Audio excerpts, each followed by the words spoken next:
Devaya. Om Namo Bhagavate Vasudevaya. Om Namo Bhagavate Vasudevaya. Hare Krishna, dear devotees. So I wanted to seek the blessings of Radha Madhav, Radha Shyam Sundar Krishna Balaram, Bal Gopal, Nrsimhadev, Jagannath Baladev Subhadramani, Go Nitai, Tulsi Mani, Haridas Thakur, Guru Parampara, Srila Prabhupada, Guru Maharaj, and the assembly devotees. So I wanted to continue. We'll try to finish the quick overview of the first canto today by looking at the remaining chapters. So we are in chapter 15, which is entitled The Pandavas Retire Timely. Sutta Goswami, so Arjuna remembers Krishna. This is when he's returned back to Hastinapur after Krishna's departure. And he's very sad. Sutta Goswami said Arjuna was grief-stricken because of his strong feelings of separation from Krishna. With great difficulty, he checked the tears of grief. He was very distressed because Krishna was out of his sight, and he increasingly felt affection for him, as Krishna had treated him like an intimate friend. But now he had left. Arjuna understood that only by Krishna's merciful strength was he able to vanquish all the last princes assembled at the palace of King Drupad and gain the hand of Draupadi. The military strength of the Kauravas was like an ocean in which dwelled many invincible enemies. However, due to Krishna, who was seated on the chariot, they were able to cross over this ocean. So Arjuna was remembering how it's only by the mercy of Krishna. And we should have a similar mood. Only by the mercy of Krishna is anything happening. When Arjuna had descended from his chariot to get water for his thirsty horses, Krishna protected him. Arjuna engaged Krishna as his chariot driver, even though he is to be worshipped and offered services. This is the humility of God. This is what makes God, what makes Krishna especially sweet, his humility. And he likes people who are humble. If one is proud, Krishna will put distance between him and that devotee, that person. Arjuna's power was lost. Arjuna's heart appeared to be devoid of everything in the absence of his friend and well-wisher. Arjuna was defeated by some cowherd men while he was guarding the wives of Krishna. So after Krishna left, Arjuna was looking after, guarding the wives. And some cowherd men came and defeated Arjuna. He had the same Gandiva, the same arrows, the same chariot drawn by the same horses, but in the absence of Krishna, everything became null and void. After lamenting the loss of his friend, Arjuna related that he had become attracted to the Gita's instructions imparted by Krishna because they can relieve the burning heart in all circumstances of time and space. Deeply thinking of those instructions and also thinking of his lotus feet, he became pacified, free from all material contamination. Upon hearing Krishna's return to the abode, Yudhishthir also decided to go back home, back to Godhead. So, this is very instructive that Arjuna remembered Krishna's instructions in the Bhagavad Gita, and he was meditating deeply on those instructions. Again, a good example for us. He was a friend of Krishna, yet even he wanted to meditate on Krishna's instructions, which is very powerful. And Yudhishthira at the same time decided, okay, enough is enough. We have to now leave this world. Krishna is gone. There's nothing left for us. The king was intelligent to understand the influence of the age of Kali, and so he prepared himself to leave home. He was also happy to leave because he had a very strong ruler who he would appoint, Parikshit Maharaj. So he was happy. He dressed himself in torn clothes, giving up eating all solid food, voluntarily becoming dumb, let his hair loose. He did not depend on his brothers for anything. And just like a deaf man, he heard nothing. He then started towards the north, treading the path accepted by his forefathers and great men, to devote himself completely to the Lord. The younger brothers of the king similarly decided to follow in the footsteps of the elder brother. Thus, by pure consciousness, due to constant devotional remembrance, they attained the spiritual sky, which is ruled over by Krishna. Draupadi also saw that her husbands, without caring for her, were leaving home. She and Subhadra, also absorbed in thoughts of Krishna, attained the same result as their husbands. So this is detachment from this material world and detachment from friendships, relatives, material enjoyment. This time is we have to time it right so that we can attain the ultimate destination. Otherwise, we'll be forever bound because of our attachment to this world. We'll just keep coming back and again and again. So, chapter 15, very instructive chapter. Chapter 16, how Parikshit received the age of Kali. King Parikshit then began to rule over the world under the instructions of the Brahmins. So this is another very interesting point. The rulers would rule according to guidance from the learned personalities in the kingdom, the Brahmins.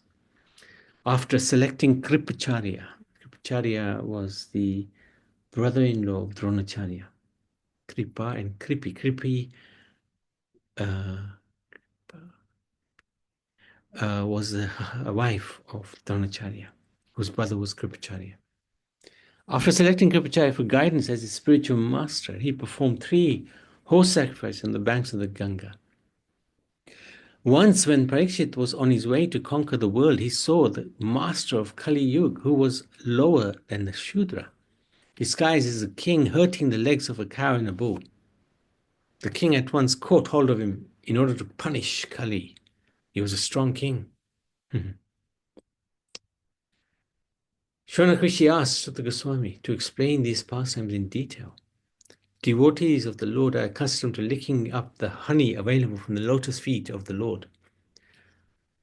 Those among men who desire freedom from death escape the slaughtering process by calling the control of death, by hearing Krishna Katha. Krishna Katha is only thing can really save us. And the Katha can take place in many forms. Even whilst we're chanting, we're actually performing Katha. Krishna Katha. Krishna Katha means remembrance of Krishna. So we have to chant nicely. Our japa needs to be good. Then we'll be doing Krishna Katha.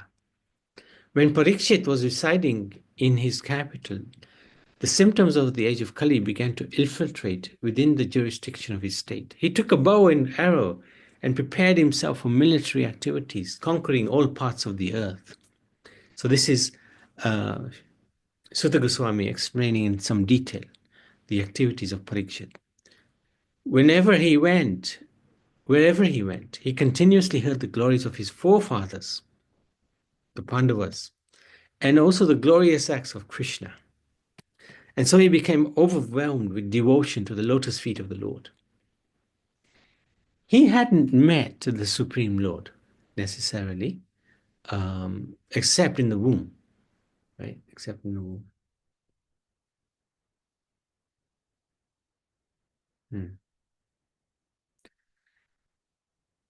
The personality of religious principles, dharma, was wandering about in the form of a bull, and he met the personality of earth in the form of a cow. So dharma was wandering and saw Gomata, who was the personality of earth.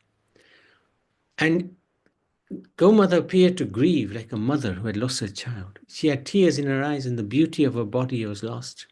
Dharma questioned Earth, or Gomata, why she was covered with such a shadow of grief. Is it because she had lost 3 legs and was standing, because he had lost, the Dharma had lost 3 legs and was standing on one leg, or that unscrupulous people were exploiting her resources and now it, or is it now that Krishna has departed from this world, that she was bereft of his presence?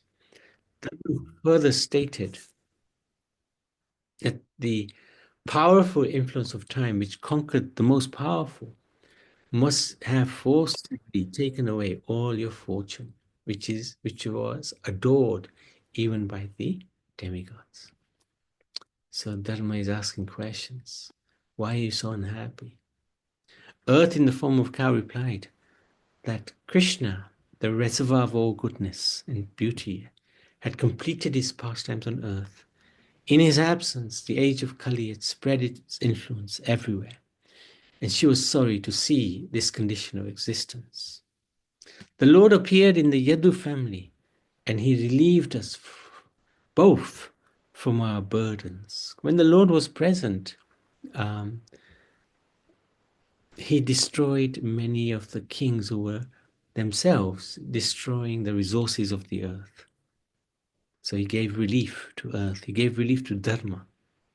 As he says, Yada Yada Dharmasya, whenever I appear, I re-establish Dharma.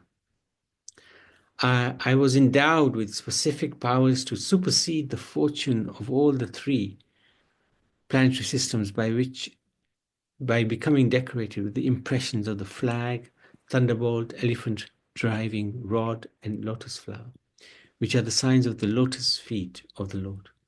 But at the end, when I felt I was so fortunate, the Lord left me. This is Mother Earth.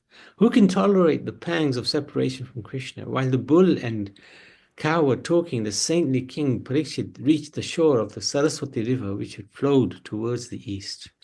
So this is an idea of the lotus feet and the different things that are described by Mother Cow here. Flag, thunderbolt, elephant driving a lotus.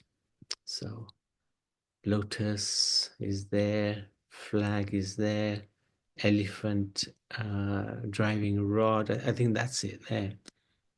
And what was the other thing? Thunderbolt. Somewhere here, there's a thunderbolt. I assume this is a thunderbolt.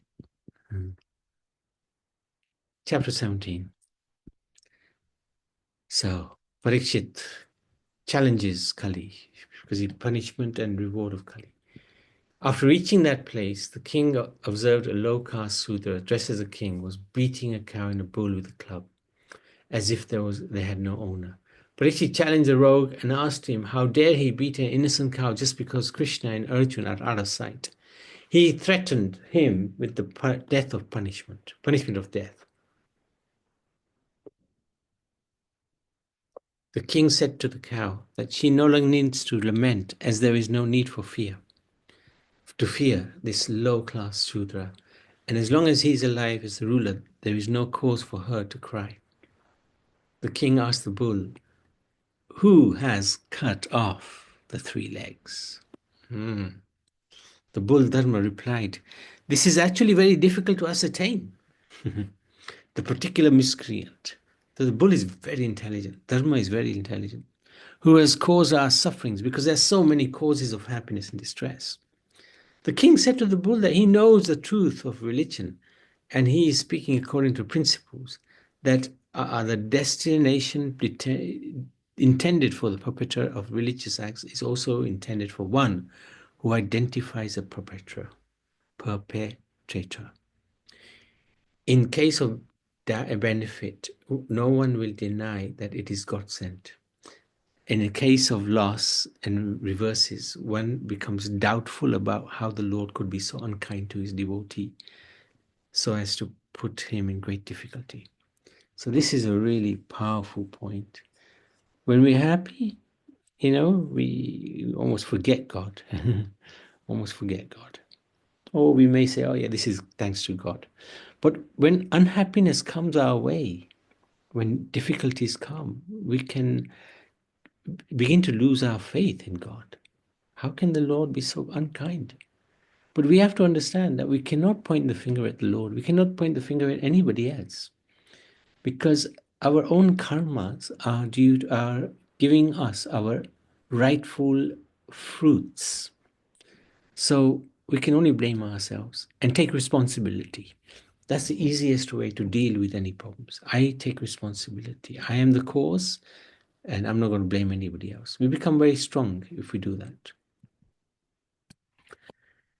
Parikshit pacifies Dharma. In Satya Yuga, all the four legs of religion were established by the pillars of austerity, cleanliness, mercy, and truthfulness. So these are the four pillars of Dharma. Tapasya, Suchi, Daya, Satya.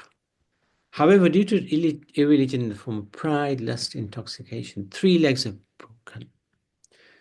So only one left in Kali Yuga, because in Satya Yuga they're all there, but in Dwapar Yuga, in Treta Yuga, austerity disappears. In Dwapar Yuga, cleanliness disappears, as well as mercy. So they're all one by one fall. Austerity goes at the end of Satya Yuga. Then cleanliness goes in Treta Yuga, mercy goes in Dwapar Yuga, and then only thing left is truthfulness. But even that is being destroyed. Earth is lamenting her future as Krishna is departed from this world, and she will be ruled and enjoyed by low-class men posing as rulers. Parikshit, who could fight 1,000 enemies single-handedly at the same time, pacified the personality of religion and earth, and he took up his sword to kill the personality of Kali, who is the cause of all religion. When Kali was thus threatened, he fearfully abandoned the dress of a king, completely surrendered to Parikshit. Seeing the surrender of Kali, the king told him he need not fear for his life anymore. So this is the compassion of Raj Rishi. One surrenders to Raj Rishi, then automatically the Raj Rishi gives protection, no matter how crazy that person may be. But he cannot remain in his kingdom because he is a friend of irreligion. Kali, however, requested the king to give him some permanent residence under his protection. So this is really terrible scene. Parikshit Maharaj is giving shelter to Kali because he surrendered unto him. Parikshit agreed. Okay, you want somewhere to stay? No problem. You could stay in places where gambling, drinking, prostitution, and animal slaughter are performed.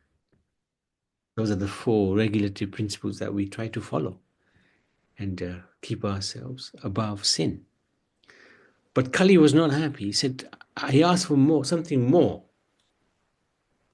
So the king gave him permission to live where there is gold. Because whenever there is gold, there is falsity, lust, envy, enmity. And he gave him a few other places to stay. I can't remember now which were they. But that was the main thing. Wealth, wherever there is wealth. Thus the king re-established the lost legs of the personality of the religion and improved the condition of earth. So for a little while, Kali was restrained somewhat. Okay. Chapter 18. Parikshit Maharaj cursed by a Brahmin boy. Sutta Goswami explained the very moment Krishna left the planet, Kali came into the world. King Parikshit was a realist, like the bees who only accept the essence of the flower. The bees that will just get the nectar from the flower and move to the next flower, get the nectar, keep collecting the nectar, turn into honey. He knew perfectly well that in this age of Kali Yuga, auspicious things produce good effect immediately, whereas inauspiciousness will be actually performed, has to be actually performed.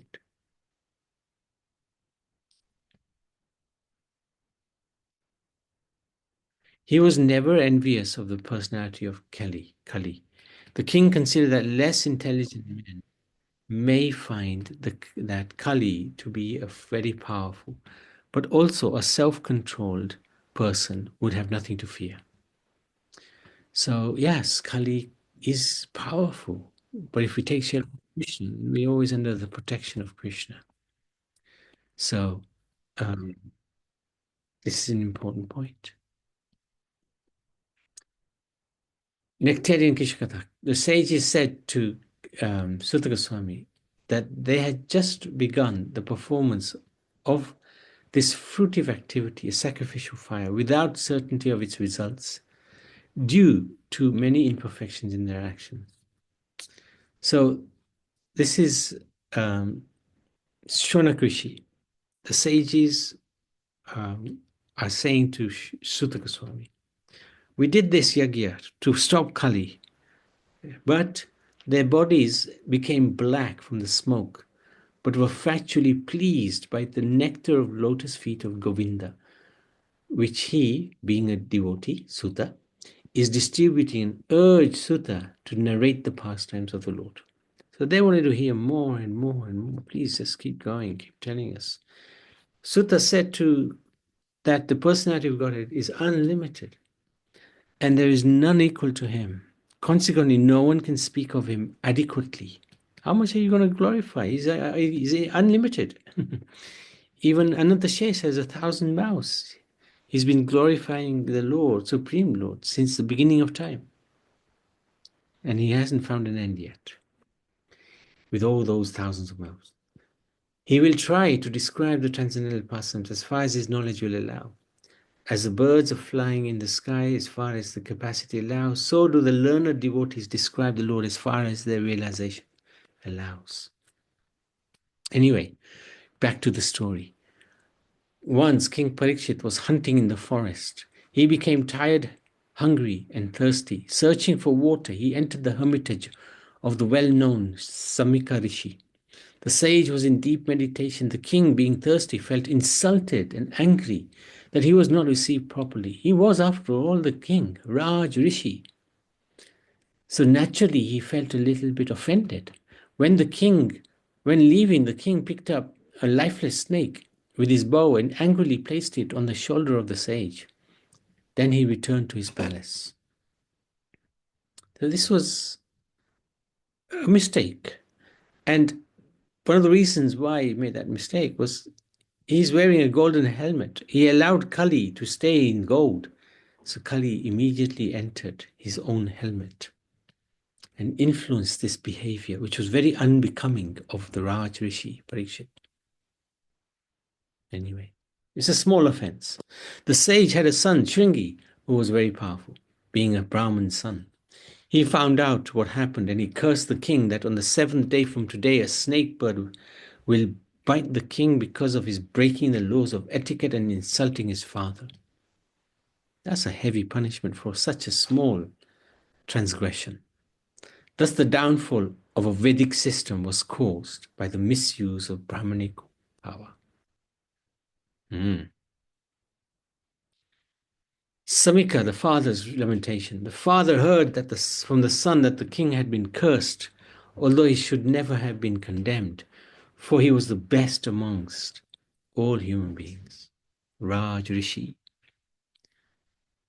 The Rishi did not congratulate his son, but told him he had committed a sinful act, because the punishment was too heavy for such an insignificant offense.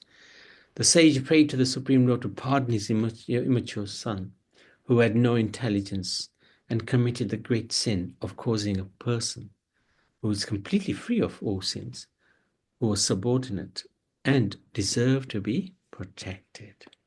Wow. This is the final chapter. Oh, a sec. So, this chapter is called The Appearance of Sukadeva Goswami. Parikshit Maharaj regretted his actions. This is the position of a great man. Yes, he may make a mistake, but then he realizes, oh no, what did I do? He regretted his actions committed against the innocent sage and he expected difficulty due to his misbehavior. Whilst thus repenting, the king received news of his imminent death due to the curse of the sage's son. The king accepted this as good news, for it would have been the cause of his indifference towards worldly things. So this is very, very good. For he was thinking, I have to die anyway in one of the 7 days. Now I know at least when I'm going to die. I can leave everything and just go onto the banks of the Ganga and ask what is the duty of a man who's about to die. After freeing himself from all kinds of associations and attachments, King Parikshit sat firmly on the banks of the Ganga to concentrate his mind in Krishna consciousness. In this way, he accepted the vow of a sage. He could have counteracted the curse because he was Raj Rishi. He could have stopped the curse from acting on him because he was strong enough to do that, spiritually strong enough. But he didn't, which shows that his spiritual strength is immense, unimaginable. He was willing to take the consequence, no problem. At that time, all the great minds and thinkers, accompanied by their disciples and highly elevated sages, who could sanctify a place of pilgrimage just by their presence, arrived there in the plea of making a pilgrim's journey. They knew something extraordinary is taking place. The king has been cursed. He has not counted the curse. He has come onto the banks of the Ganga for a reason. So they all gathered. The king spoke to them as a completely surrendered soul, having taken shelter of the lotus feet of Lord Krishna. His only desire was that the sages continue singing the deeds of Lord Vishnu, and he was happy even if the snake bird bit him immediately. His prayer was that even if he had to take his birth again in this material world, that he should be completely attached to Lord Krishna, associated with the devotees, and have friendly relationships with all living beings. The sages praised the decision of Parikshit. They were really impressed. This king is such an amazing king. So he questions them. The sages resolve to stay with Parikshit until he returned to the spiritual world, which is completely free from all mundane contaminations and all kinds of lamentation. The king asked the sages about his immediate duty and the duty of everyone in all circumstances, especially those who are about to die.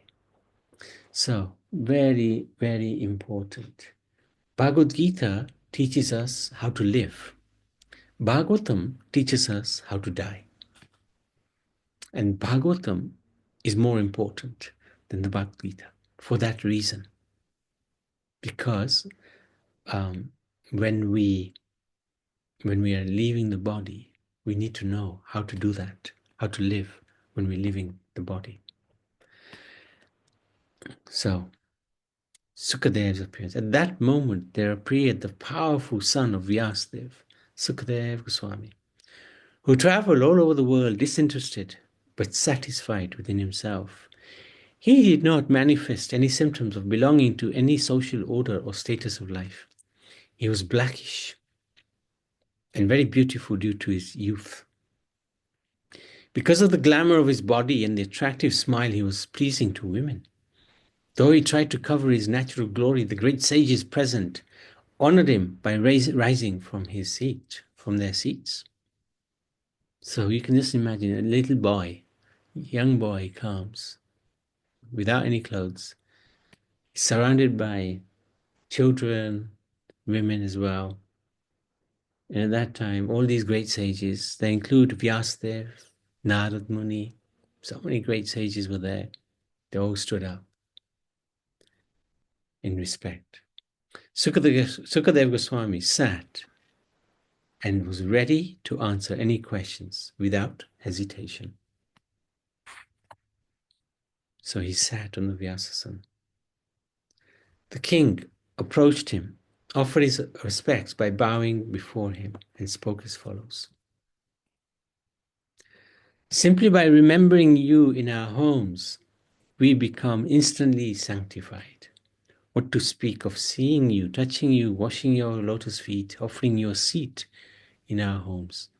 You are the spiritual master of great saints and devotees. I beg you to show me the path of perfection for all persons, and especially for one who is about to die. Please tell me what a man should do and what he should not do. So, this is the end of Canto 1. Any questions? Hare Yes. Krishna, Prabhuji. Hare Krishna, Nariman. Yes, when the Pandavas decided to leave, did they have something like a type of Ichha Mrityu that they can leave, or it was not? It's not that they were just went on their path and eventually met their end. That's a good question. I think the way it's described in the Mahabharata is that they took the path to the Himalayas, Yes. and as they went, um, one by one, they were taken. Initially, they were taken to heaven, and I think there was a test there somewhere. I think the first people was ones to go were Nakul and Sadev. Or was it Draupadi? Draupadi was first, right? Draupadi and Subhadra must have been, because this says Subhadra went with them. And then Nakul Sadev, Arjun, Bhim, only the Yudhishthira was, and the dog, it was the dog with them. Yes. That's Yeah. right. Were left.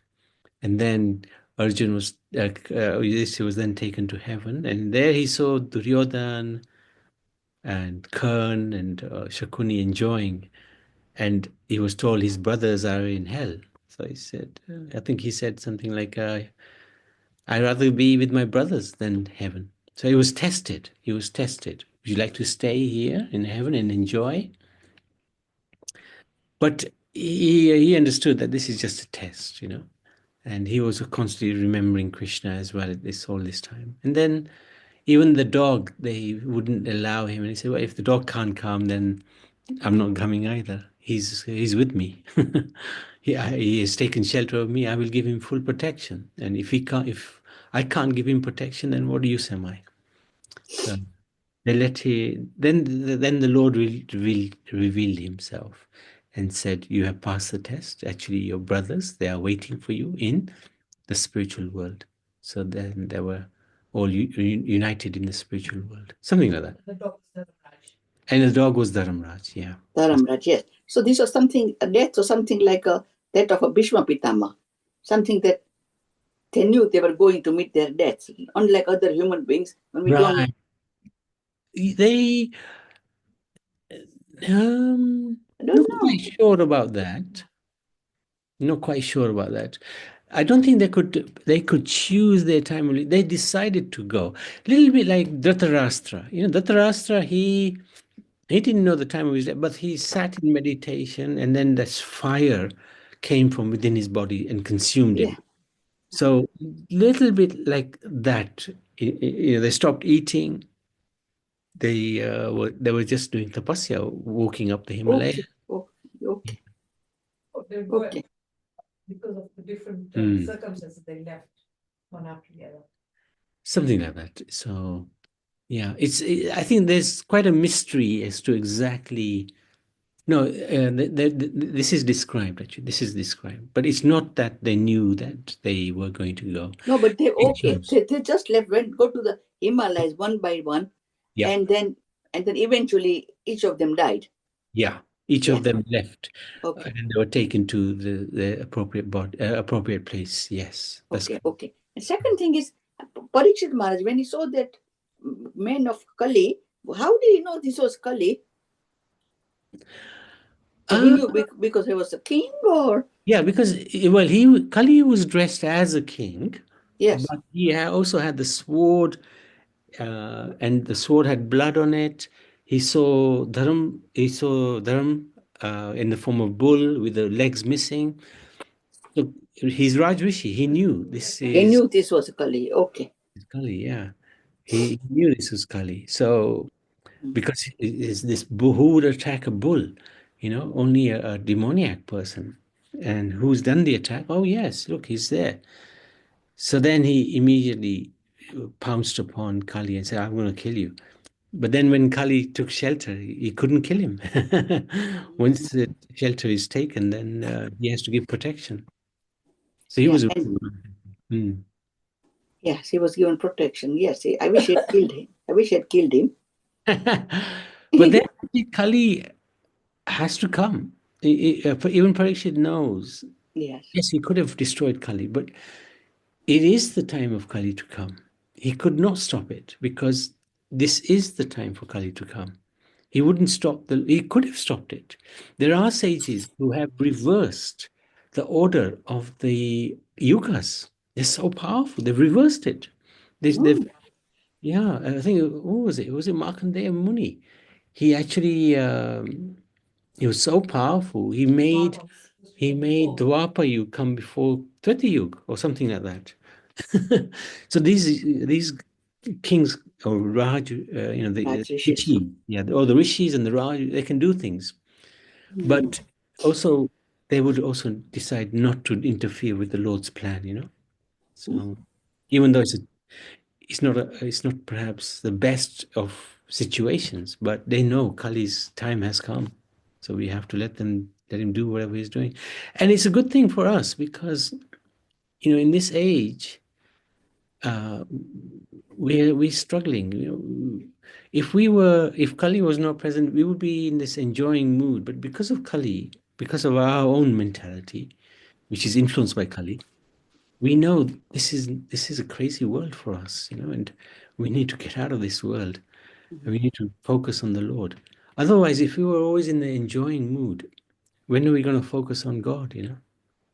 So it's That's good. my point. Yeah. Okay. Thank you, Prabhuji. Thank you for asking. Finish? Yes, Prabhupada. Yes. There's someone else putting the hand up. No, I can't see anybody. There's a yellow. Okay, for me. Oh, yes. That's right. You do it first and then Priyanjali. Go on. Yeah, it's not too much. It's just the same thing. The other Mataji asked, when you said it was 3-leg, it's called Kali, I missed little of it. So can you explain a bit again? Yeah. Basically, there are 4 legs of Dharma, and they are austerity, cleanliness, mercy, and truthfulness. These are the 4 legs. And in most of Satya Yuga, those 4 legs are standing. Yes. At the end of Satya Yuga, mercy, austerity disappears because 4 you legs. can't do tapasya.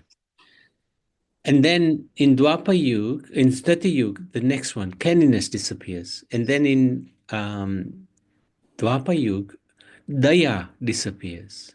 Oh. And then in Kali Yuga, the only thing left is truthfulness. But even in this age, who's truthful nowadays?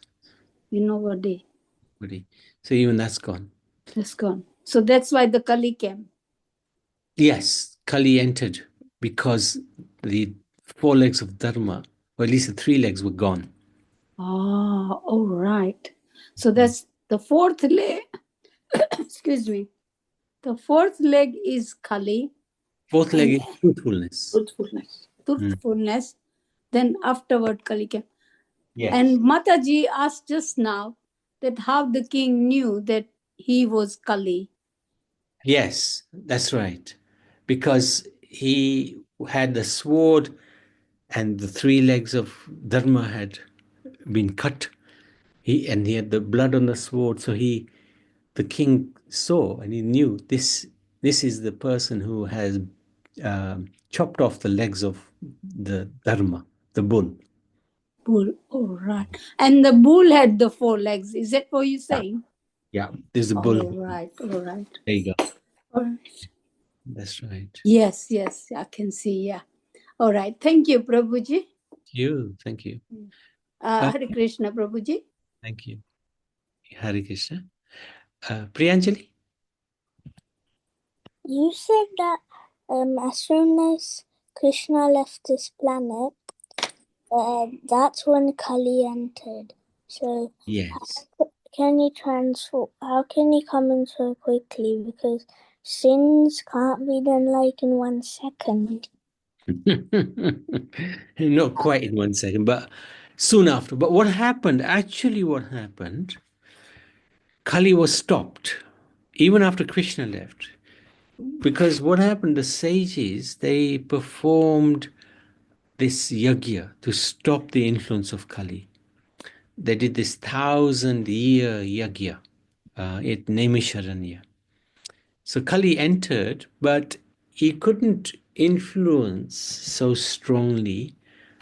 He couldn't put his influence in this age so strongly. So that's why we see here Kali, he attacked the bull, and he couldn't do much else. He just attacked the bull. And Parikshit Maharaj, he came and he saw Kali, and he said he was going to kill Kali. But Kali said, no, you have to protect me. I am also your citizen. Okay, Parikshit Maharaj said, you can live in these 4 horrible places. And Kali said, no, I want more. Yes, I'll live there, but who will come there? Only the crazies. Give me something else to live in. So he said, okay, you can live in gold. So that's when the influence of Kali really started to grow. And immediately he influenced Parikshit Maharaj. So it wasn't necessary that Kali's full impact came as soon as Krishna left. No, his time came, but it was slow. It took little time before Kali had the impact. Does that make sense? Yes, Prabhuji. Thank you for your question. Very good question. Okay, so let's make a stop there. Thank you, everybody. Srimad Bhagavatam Canto 1 Ki Jai. Shri Krishna Chandra Bhagwan Ki Jai.